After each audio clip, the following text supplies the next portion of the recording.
Good morning, everyone. I'm delighted to be on this panel with colleagues whose work I respect greatly.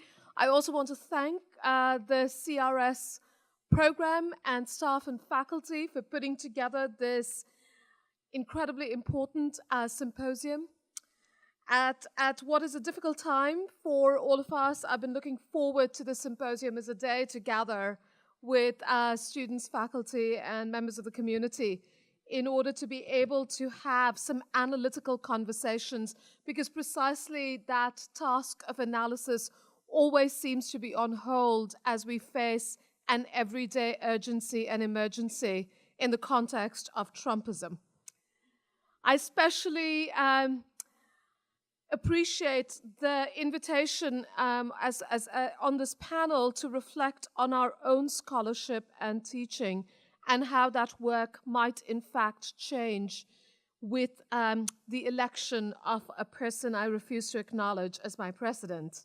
So we will just have to find another language for him. I don't know, Mr. 45, something.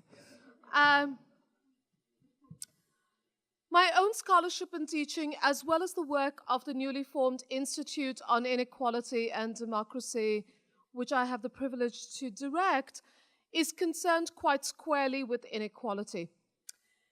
But in launching the Institute, and we launched the Institute with an inaugural address by Professor Cheryl Harris, we made the quite explicit argument that while inequality had come to dominate the national headlines in the United States and had become a sort of common sense, partly because of social movements such as Occupy Wall Street, much of the framing of inequality had focused on income inequality. It had been a debate dominated by economists, and it had made it seem that inequality was something new, was somehow surprising, that it had emerged during the Great Recession and in the context of predatory Wall Street financialization. So what we wanted to do at the Institute was in fact to think about the long arc of inequality, and particularly to focus on racial inequality as one way of understanding the persistence of inequality, not just in the context of democracy, but precisely how racial dispossession and racial inequality is foundational to liberal democracy, both in the United States and elsewhere in the world. In doing so, the work of the Institute has been to study and challenge what we call the color lines of the 21st century. And we do so by looking at processes such as evictions, at processes such as mass incarceration, and also at financialization, particularly the ways in which debt has become an important form of discipline and regulation, not just of individuals, but of entire communities. And in doing so, and I want to make a couple of points that are pertinent to the theme of this panel, we've tried to foreground the role of the state. So, for example, in my own work as an urbanist and in the work of the Institute, we've sought to understand urban displacement and evictions not just as seemingly market-led processes, but processes in which the state plays a crucial role. So when I study displacement in India, I pay attention to the role of the state in what I call land grabs. Or as we study gentrification in cities like Los Angeles and Chicago, we realize that the term gentrification is in fact quite sanitized. It suggests a market-led process when, in fact, what I've been studying, and this pertains to what Priscilla was talking about, we didn't coordinate this. In my work, I talk about these as processes of racial banishment. That not only is this continuous with older forms of dispossession and expulsion, but the public means of banishment, the role of the state in racial banishment is absolutely crucial in these processes of urban transformation.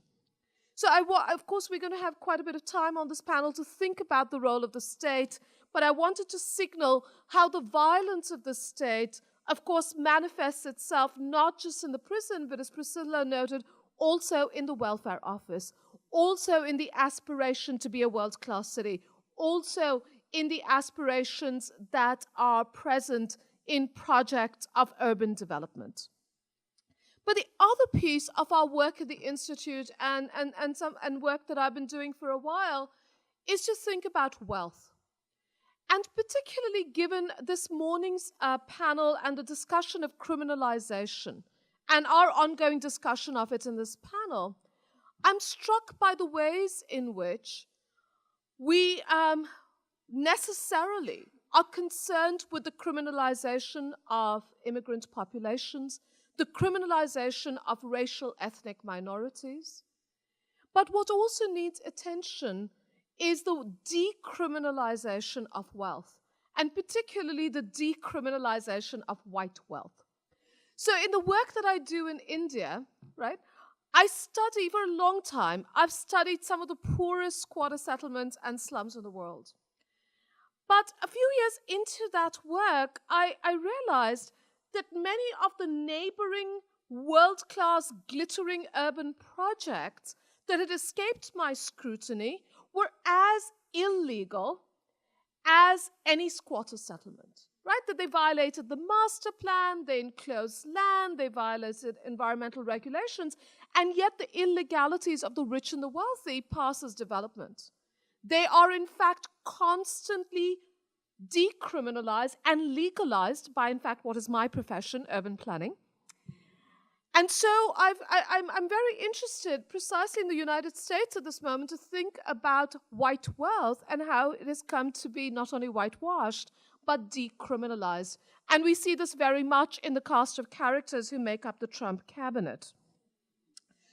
So one of the ways in which we're studying this at the Institute is, in fact, to think about wealth inequality and philanthropy, to think about how in the new Gilded Age, philanthropy is setting policy agendas, the latest being its fascination with criminal justice reform. But we framed philanthropy following the work of Ruthie Gilmore as twice stolen wealth. Okay? So I hope you'll return to this question of how we extend the lens of what is criminalized and what is not to wealth and power as well. So this leads me to the second half of my comments, which is how and why the work that we are doing at the Institute must continue in this seemingly new moment, and yet this new moment requires of us perhaps additional forms of analysis and resistance. And we'll talk much more about resistance, of course. So Asla's opening comments were absolutely important to remind us of continuity, to remind us of the machinery that has been built up not only over the last 15 years, but over a longer span of time. What I'm interested in thinking about Trumpism, which I see as much more as the temper tantrum throwing person who is Donald Trump, is whether we can understand this as a new inhabitation of these entrenched machineries. And what then is this new inhabitation? And for me, there are three pieces to this. The first has to do with white nationalism and the resurgence of white supremacy. I'm really tired of hearing about the election being cast in the language of economic hardship. The stories of a working class disenfranchised in the Midwest. Let's be clear, it's a white working class that frames this narrative of economic hardship in quite explicitly xenophobic terms. Right? Black women and Latinas, two groups hit the hardest by neoliberalization, did not vote for Donald Trump. So we need to return to an analysis of whiteness and think about what Du Bois many, many years ago talked about as the wages of whiteness, the public and psychological wages of whiteness.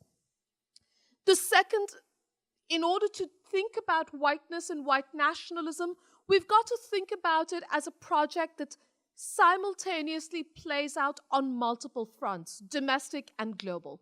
In other words, the war on terror has always been conjoined with the war on drugs. The militarized police forces on our city streets have in fact been trained in the context of American counterinsurgency in enemy territories abroad. And we've got to understand these connections in order to dismantle the carceral state.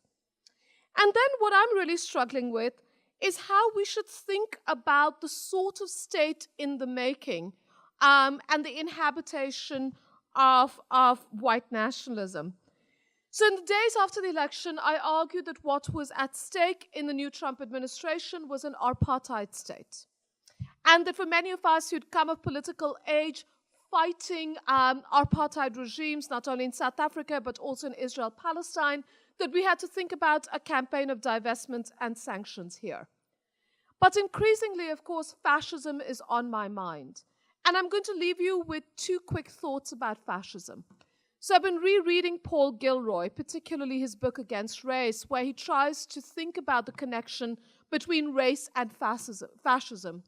And he wants us to think about fascism as a spectacle, as a brutal spectacle, as a masculinization of the public sphere, and above all, a spectacle, a world of signs to which racial difference, he notes, was absolutely fundamental, but one that disseminates the militaristic and patriotic imagery of empire and colony on a vast scale. What then does resistance look like in the context of fascism? And to think about this, we've got to recognize that white supremacy is always in crisis. And since it is always in crisis, it requires a world of signs. And so the state that we are seeing now in formation under Trump is a fractured state. The battles between Bannon on the one hand and Ivanka Trump on the other hand are instructive, but it is not a fragile state. It is precisely because of these fractures and fragmentations that it is held together in particular sorts of ways that are militaristic, brutal, and inevitably masculinist. Thank you.